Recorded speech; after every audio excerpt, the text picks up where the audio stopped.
El Pencilero by David Smith. Music composed by Christina Sergi.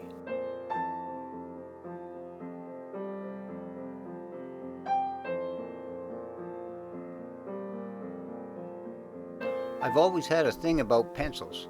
For me, there's something magical about using a pencil to write with.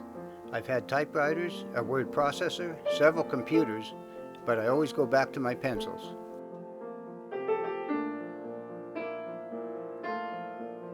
Many of my stories, poems, and lyrics start out in pencil, usually outside in my garden, driving, or in the middle of the night.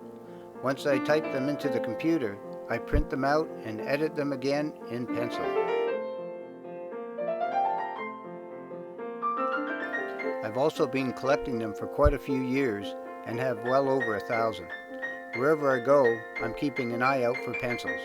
I can hardly resist when I see one I don't have. Sometimes I can get a lot, packages of them. Other times, one at a time. Pencil companies cater to pencil collectors. The shapes and artwork on pencils seems to be endless. As I wear the lead down and they need to be sharpened, I set them aside. When I have a half a dozen or more, then I'll sharpen them all at once. As I sharpen them, it comforts me to know I've used so much pencil lead. This means I've accomplished a lot of writing. I'm making progress and moving forward with my work. I have a friend who is a Western and Old West fanatic like I am. We both love anything Western. The real Old West, movies, TV shows, all the way back to silent films. Then books, comic books, art like Charles Russell, Frederick Remington, and George Catlin. I'll call her Miss Prim.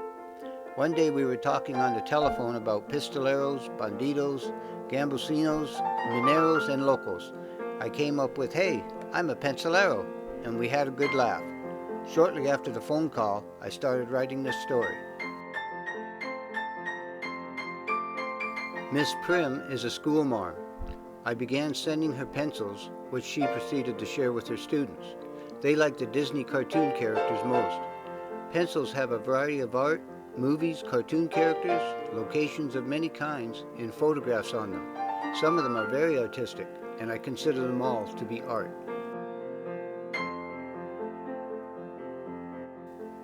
I usually have pencils and paper everywhere I go, in my truck, in the garage, and by my bedside.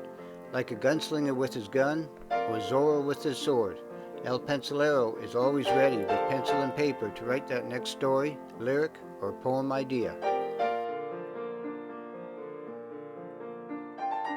I have my pencils separated in various places and sizes, like tools in a toolbox.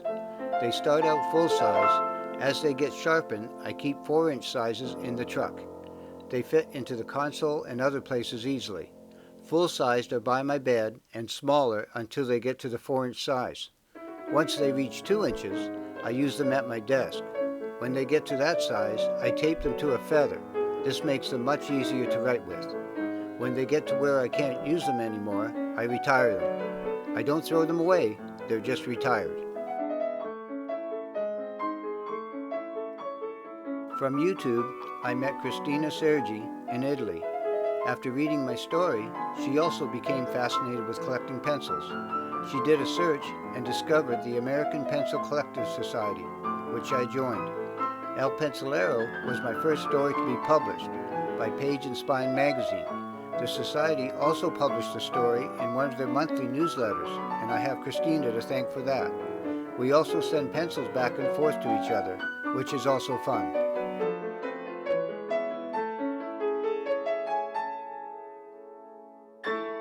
If you should have a cat, pencils are also a great toy. You can drag it along any surface, and they will follow it, try to grab it, and bite it. It's great fun for them. I'm a big fan of Henry David Thoreau of Walden Woods fame. His family had a pencil factory. I saw a play about him, and he would write his thoughts and ideas down in pencil, and always had pencil and paper with him.